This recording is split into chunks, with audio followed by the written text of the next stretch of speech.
మీకు ఇక్కడ ఒక అనుమానం వస్తుంది, నాకు తెలుసు. ఒక్కొక్క సూత్రాన్ని ఒక్కొక్క చోట కడతారు. యజ్ఞోపవీతం ఉందనుకోండి, భుజం మించి వేస్తారు. రక్షాబంధనం ఉందనుకోండి, పురుషుడైతే కుడి చేతికి కడతారు, వధువు స్త్రీకి ఎడం చేతికి కడతారు.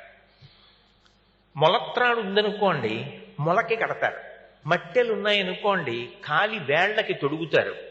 మంగళసూత్రాన్ని కంఠానికి ఎందుకు కట్టాలి? కంఠానికి కట్టకుండా ఇంకెక్కడైనా కట్టకూడదా? ఈ కుడి చేతికో ఎడం చేతికో కట్టకూడదా మంగళసూత్రాన్ని? లేకపోతే మొలకి కట్టకూడదా? లేకపోతే కడుపుకు కట్టకూడదా? సీమంతోన్నయనము అని ఒక ఉత్సవం చేస్తారు గర్భిణి అయినప్పుడు. అప్పుడు మేడి ఆకు తీసుకొచ్చి కడుపుకు కడతారు. అలా కట్టే సంప్రదాయం ఉందిగా. అయినప్పుడు మంగళసూత్రాన్ని మెడలోనే ఎందుకు కడుతున్నారు అంటే, మీరు ఒక విషయాన్ని బాగా జ్ఞాపకం పెట్టుకోవాలి. ఓ పరదేవత, ఈ సృష్టిలో నువ్వు ఒక మంగళసూత్రాన్ని తయారు చేశావు. ఆ మంగళసూత్రం ఏమిటో తెలుసా? ఇదే ఆ మంగళసూత్రం. ఈ కంఠం ఉన్నదే, ఈ కంఠం ఒక సూత్రం. ఈ సూత్రం ఏం చేస్తోందంటే రెండింటిని కలుపుతోంది. ఈ పైన తల ఉంది, ఈ క్రింద శరీరం ఉంది. ఈ క్రింద ఉన్న శరీరాన్ని, ఈ పైన ఉన్న తలని ఈ కంఠమన్న సూత్రము కలుపుతోంది.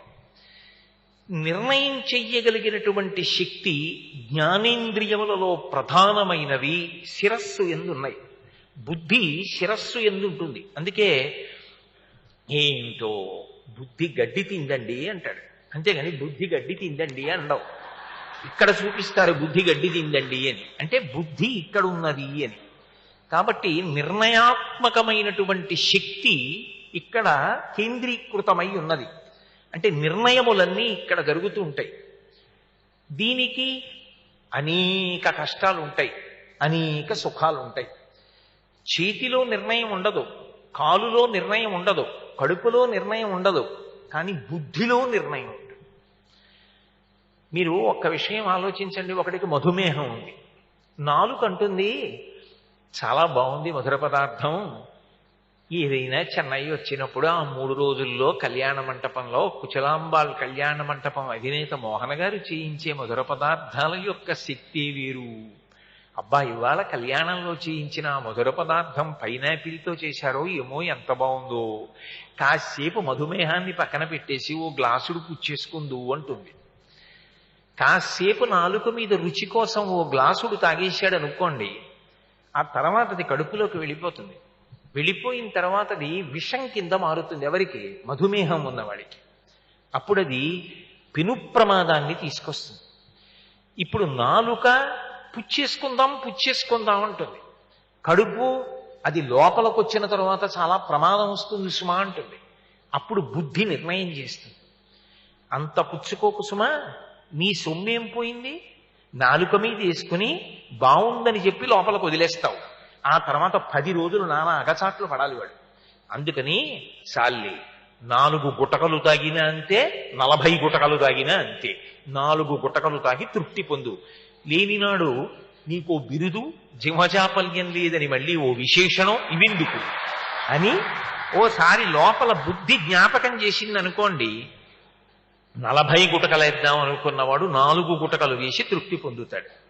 ఇప్పుడు ఇక్కడ ఉన్న బుద్ధి ఇక్కడ నుండి ఆదేశాన్ని వెన్నుపాము ద్వారా పంపించి ఈ శరీరాన్ని కాపాడుకుంటోంది.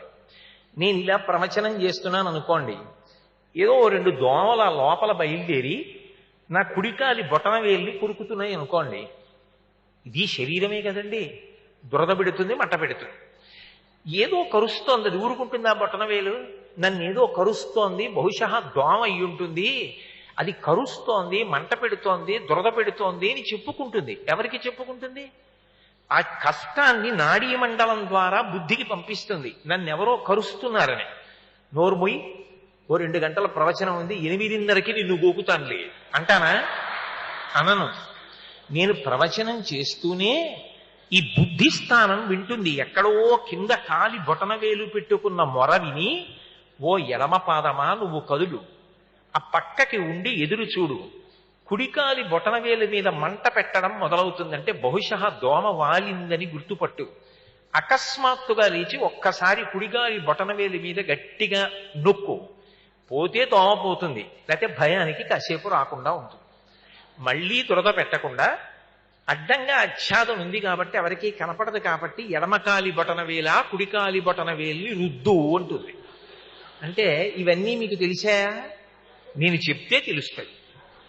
ప్రవచనం చేస్తున్నానని కుడికాలి బొటనవేలి యొక్క కష్టాన్ని బుద్ధి పట్టించుకోవడం మానేసిందా? ఏది చేస్తున్నా కూడా ఈ క్రింద ఉన్నటువంటి శరీరం యొక్క కష్ట సుఖాలనన్నిటినీ కూడా ఈ బుద్ధి వింటోంది.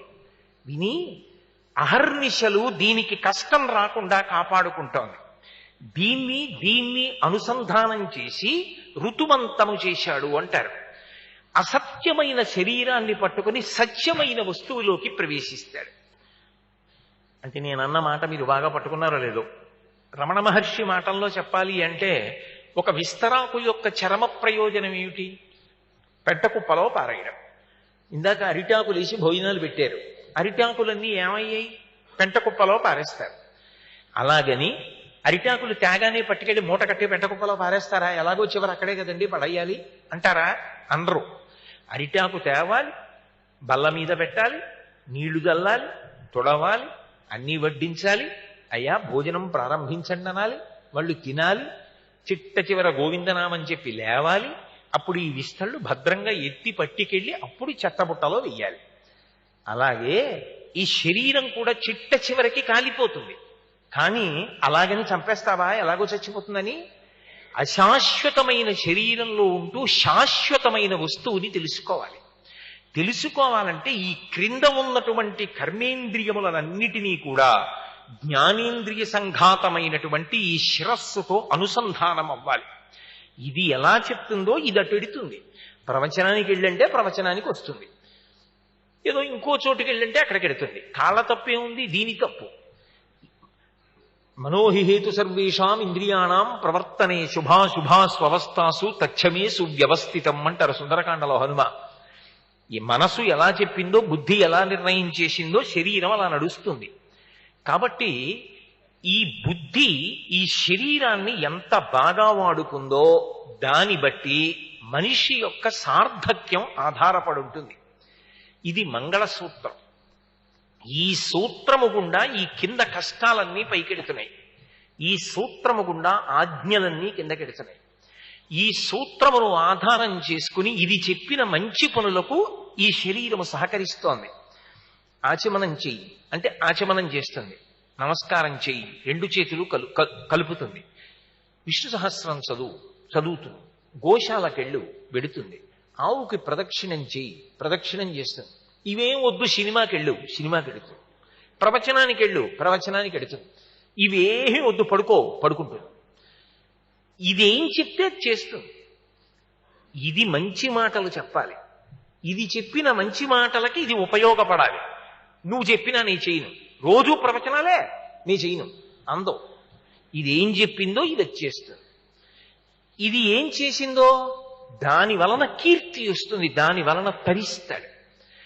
ఇవి రెండు ఎలా కలిసి ఉన్నాయో ఈ సూత్రము ద్వారా ఇది చెప్పిన దానిని ఇవి వ్యతిరేకించలేదు, ఇవి చెప్పిన దానిని ఇది పట్టించుకోకుండా ఉండలేదు. ఇది నడిపిస్తోంది, ఈ క్రింది భాగం నడుస్తోంది, ఈ మధ్యలో మంగళసూత్రం ఉంది. ఈ సూత్రము చేత ఈ రెండు కలపబడి ఎలా తరిస్తున్నాయో, నేను నీ మెడలో కట్టిన మంగళసూత్రము వలన నేను బుద్ధిస్థానమై నడిపిస్తాను, నువ్వు నా వెనక నడిచి మనిద్దరం ఇలా కలిసి ఉందాం తప్ప ఎన్నడూ ఇవి ఎలా దెబ్బలాడుకోలేదో అలా మనం కూడా కలసిమెలసి జీవనం చేద్దాం, పరమ ప్రశాంతతకి కారణమవుతాం. ఈ దిక్కుమాలిన బుద్ధి నన్ను ఇలా నడిపించిందని ఎప్పుడు అందగా. కాళ్ళు బుద్ధి మీద తిరగబడవు, బుద్ధి కాళ్ళ మీద తిరగబడదు. ఎలా కలిసిమెలసి ఉన్నాయో మనం కూడా అలా కలిసిమెలసి ఉందాం. శాశ్వతత్వం ఎలా చేకూరుతుంది? నేను ఒక మాట అన్నాను, నువ్వు 100 ఏళ్ళు ఉండాలి అన్నాను. నేను ఉన్నాను అనడానికి ఇది కారణమవుతుంది అన్నాను. ఎలా కారణమవుతుంది అంటే కేవలము ఒక తాడుగా దానికి శక్తి కాదు, అది మంగళసూత్రము కనుక శక్తి. ఆ మంగళసూత్రం ఎందుకైంది? దాని యందు సర్వమంగళా దేవత ఉంది కాబట్టి ఆ శక్తిని అది నిరంతరం పొందుతూ ఉండాలి. ఎలా పొందుతుంది అంటే, పార్వతీ పరమేశ్వరుల యొక్క పాదములు రెండు ఎక్కడ ఉంటాయని మనిషి యొక్క శరీరంలో యోగశాస్త్రం చెప్పబడిందో అక్కడ దానికి సంబంధించినటువంటి ముడులు తగులుతూ ఉండాలి. ఆ మంగళసూత్రాన్ని కట్టినప్పుడు ఇక్కడ ముడులు వేస్తారు. ఇక్కడ ముడులు వేసినప్పుడు ఇక్కడ ఉన్నటువంటి చక్రంలో ఉన్నటువంటి పార్వతీ పరమేశ్వరుల పాద ద్వంద్వం మీద ఆ ముడి తగులుతుంది. ఆ తగిలినప్పుడు ఆ సూత్రము నిరంతరము శక్తిని పొందుతూ ఉంటుంది. ఆ నమ్మకం ఎవరికుందో, ఆ విశ్వాసం ఎవరికున్నదో అది ప్రధానమై ఉంటుంది. దాని చేత సర్వమంగళాదేవత యొక్క అనుగ్రహ ప్రసార విశేషం జరిగి సువాసిని సువాసిన్యర్చన ప్రీత, ఆ పరదేవత యొక్క అనుగ్రహం చేత ఆమె ఎప్పుడూ మంగళసూత్రమును పొంది ఉంటుంది. ఆయన ఉండడానికి ఆమె సూత్రము కారణమైనది. దీనికి తగిన విశ్వాసము నీ యందు పాదుకొనుగాక